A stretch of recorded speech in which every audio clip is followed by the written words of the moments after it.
Hari ini Cucu Adam masuk hutan, tengok dekat tangan Cucu Adam ni. Ini ubi janggut Adam. Abang-abang, lihat video ni. Hari ini Cucu Adam masuk lagi hutan, kita ambil janggut Adam. Ini dia janggut Adam. Ini tongkat ali hitam. Tongkat ali hitam kita besar macam ni. Nampak?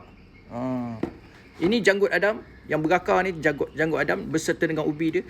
Janggut Adam ni, ubi dia ni kita akan racik dan kita akan keringkan. Kita akan racik nipis-nipis dan kita akan jemur kering. Kemudian kita akan campur dengan tongkat ali hitam. Kita akan campur dengan Haji Samad, pasak bumi, tongkat hitam, raja penunduk, rancang besi, rancang tembaga, ubi jaga.